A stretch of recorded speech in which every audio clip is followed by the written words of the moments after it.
আসসালামু আলাইকুম। তথ্য যোগাযোগ প্রযুক্তি। আজকে আমরা নতুন একটা টপিক নিয়ে আসছিলাম, যেই টপিকটা পরীক্ষায় প্রচুর এসেছিল। তোমাদের এসএসসি যারা রয়েছে বিভিন্ন পরীক্ষাগুলিতে তোমার সার্বজনীন গেট নিয়ে বিভিন্ন ক্যাটাগরিতে প্রশ্ন হয়েছিল। অ্যান্ড ফাইনালি আমরা যেই সার্বজনীন গেট সম্পর্কিত আজকে যত কথা রয়েছে, দেখতেই পাচ্ছ যে সার্বজনীন গেট নিয়ে যত কথা রয়েছে, আজকে আমরা সেই বিষয় নিয়ে আলোচনা করব ইনশাআল্লাহ। সো প্রথম প্রশ্নটা কি? প্রথম প্রশ্ন হচ্ছে, যে কোনো ফাংশনকে সার্বজনীন গেটে বাস্তবায়ন করতে পারবো। মানে প্রশ্ন করা হয়েছে যে কোনো ফাংশনকে সার্বজনীন গেটে বাস্তবায়ন করতে পারবো কিনা। সো তিনটা আমি ফাংশন দিলাম। আসলে এই ফাংশনগুলোকে আমরা যদি উদ্দীপকে কোনো ফাংশন থাকে, তাহলে আমরা কিভাবে এটাকে সার্বজনীন গেটে বাস্তবায়ন করবো। So let's get start. First of all আপনাকে সার্বজনীন গেটগুলো একটু চিনতে হবে, ন্যান্ড গেট এবং নর গেট। অ্যাকচুয়ালি আপনাকে যদি বলা হয় যে সার্বজনীন গেটে বাস্তবায়ন করা, তাহলে কিন্তু ন্যান্ড এবং নর গেট দুইটাতেই বাস্তবায়ন করতে হবে। আর যদি নির্দিষ্ট করে বলে দেয় যে ন্যান্ড গেটে শুধু বাস্তবায়ন করো। সো আজকে আমি একটা দিয়ে দেখাবো তোমাদেরকে, যেন তোমরা সহজে বোঝো। আমার প্রথমে যেই ফাংশনটি, সেই ফাংশনটি হচ্ছে এ নট বি প্লাস এসি। তোমরা যে কোনো ফাংশন আসুক না কেন, তোমরা দুটো হোলবার নিয়ে আসবা। অর্থাৎ ন্যান্ড এবং নর গেট, অর্থাৎ সার্বজনীন গেটে বাস্তবায়ন করতে হলে এই কাজটা আগে করতে হয়। তারপরে কি করতে হবে, যেহেতু আমরা এখন ন্যান্ড দিয়ে দেখাবো আজকে, তোমরা নর দিয়ে বুঝে নিবা, কারণ ন্যান্ড এবং নর একই, শুধু জাস্ট একটু প্লাস ওখানে হচ্ছে ইনটুর ব্যাপারটা করা রয়েছে। সো আমরা শুধু একটা হোলবারটি কাটি, আমরা ডি মর্গান ইউজ করি, A not B into A C not. Okay, তাহলে আমাদের ন্যান্ড হয়ে গেছে, অর্থাৎ প্রত্যেকটা জায়গায় ইন্টু নট থাকতে হবে, ইন্টু নট হয়ে গেছে। তাহলে আমরা এখন চিত্র অঙ্কন করতে পারি।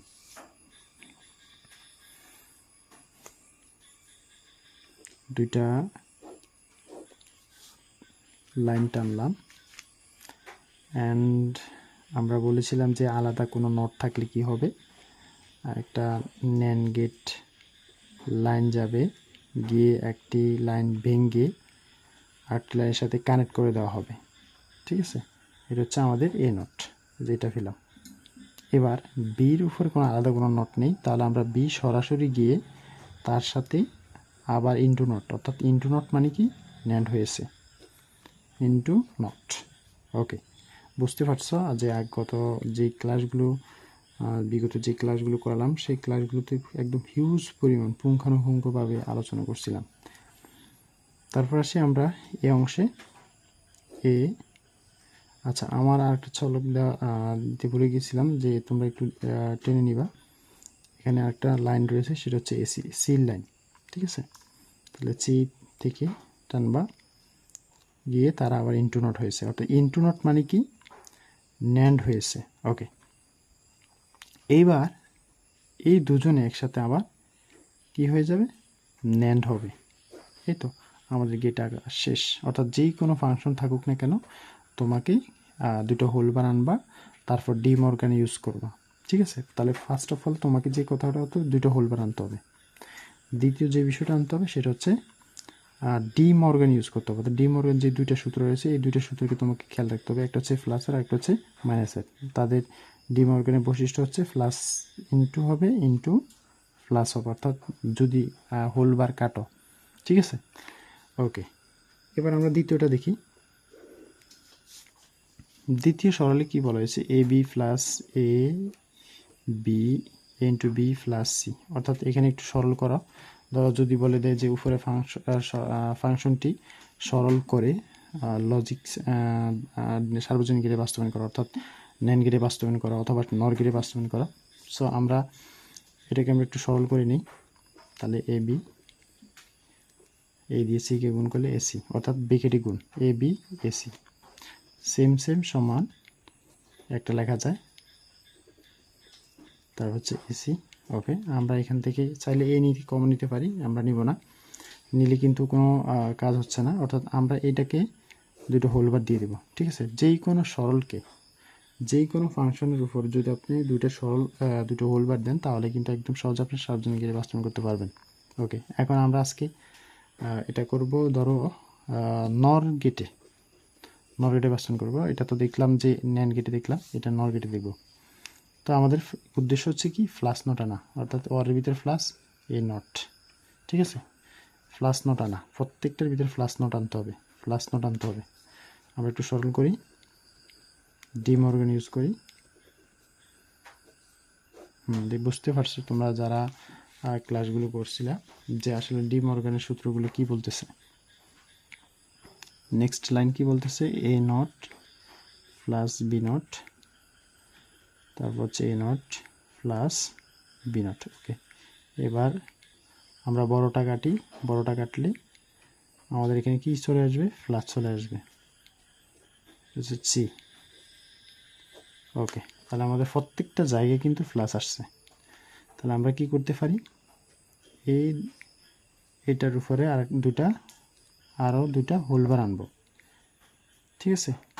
অর্থাৎ সবগুলোর ফ্লাশ নট আছে কিন্তু এইটার ফ্লাশ নট নেই, এই জন্য আমরা দুটা আবার হোলবার আনবো। আর ফ্লাশের উপর নট থাকতে হবে।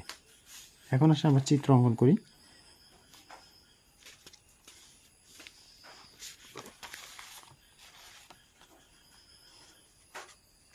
এ বি সি, তাহলে আমাদের সরলটা কি ছিল, A not plus B not plus A not plus C not, হ্যাঁ এটা ছিল, ঠিক আছে। আমরা এটাকে দিকে সরলটা করতেছি, আমরা আমাদের সার্বজনীন গেটে বাস্তবায়ন করব। তাহলে আমাদের আলাদা নট যেহেতু রয়েছে, তাহলে আমরা নর গেট আঁকবো। ওকে, বি নট,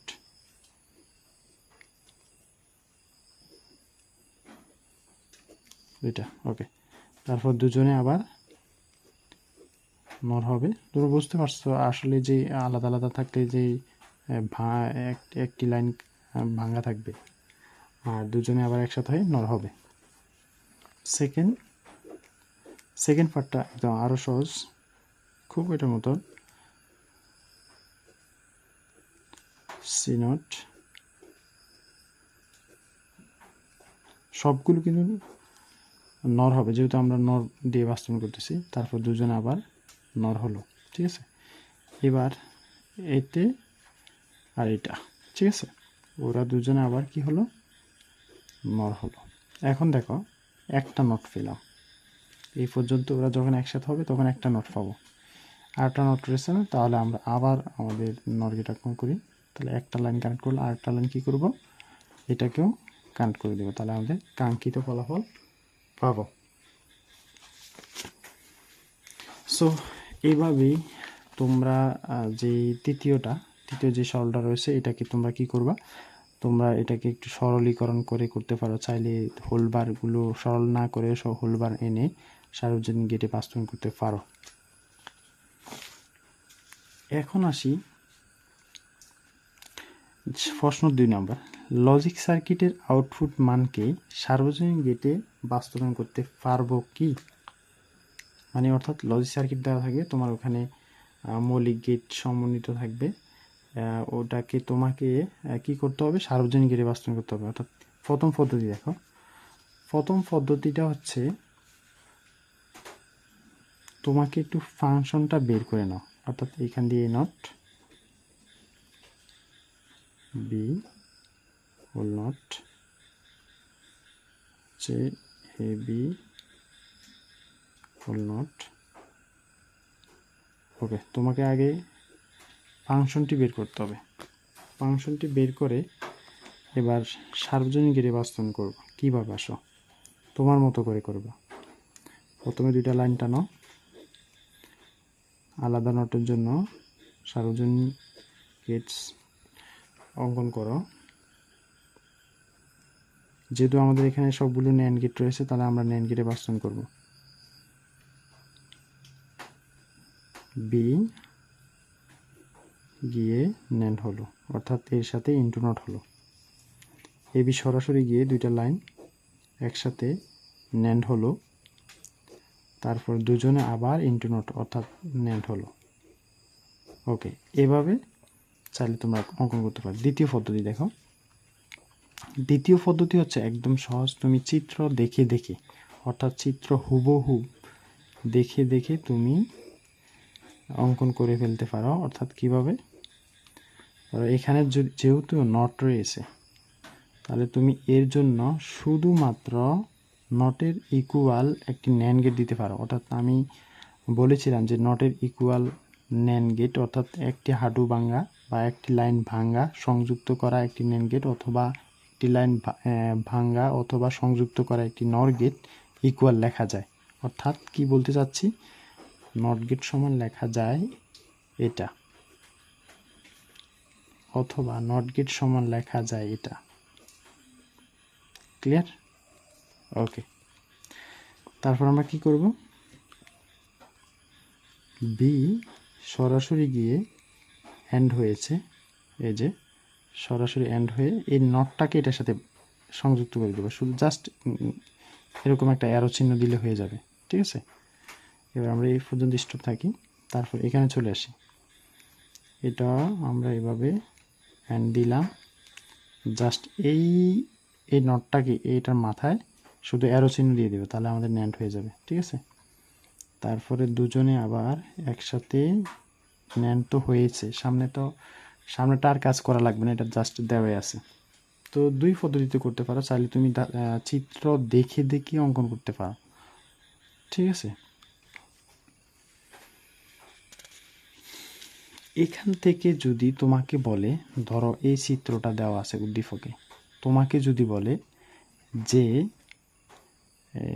মৌলিক গেটে অঙ্কন করো, অর্থাৎ মৌলিক গেটে অঙ্কন করলে তোমাকে কি করতে হবে, এটার ইকুয়াল নট লিখতে হবে, আর এই অ্যারোটাকে একটু আলাদা করে দিতে হবে, অর্থাৎ নট দিয়ে বোঝাতে হবে এই যে এটার মতো, কিন্তু যা এখানে শুধু চেঞ্জ হবে। একদম মৌলিক গেটে বললে এখানে শুধু চেঞ্জ হবে, এটাকে এখানে এর মাথায় একটা নট গেট দিয়ে দিলে হয়ে যাবে।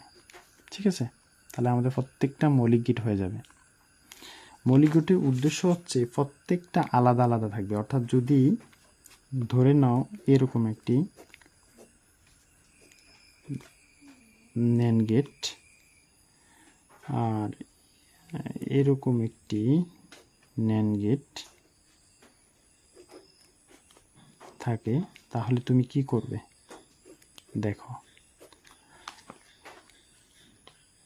এরকম একটি ন্যান্ড গেট যদি থাকে তাহলে তুমি মৌলিক গেট অঙ্কন করার সময় শুধু জাস্ট একটি নট গেট দিবে। ঠিক আছে, আর বি থেকে সি থেকে দুটি অ্যান্ড যেভাবে আছে সেভাবে দিবে।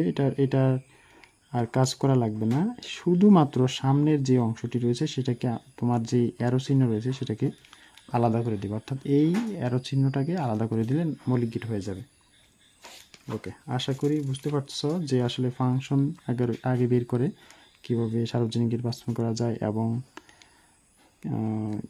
লজিক সার্কিট সরাসরি দেখে কিভাবে সাথে সাথে সার্বজনীন গেট অঙ্কন করা যায়। ফাইনালি চলে আসলাম আমরা সার্বজনীন গেটের সার্বজনীনতা দেখাও, অর্থাৎ ন্যান্ড এবং নট গেট ইউনিভার্সাল গেট বলা হয় কেন।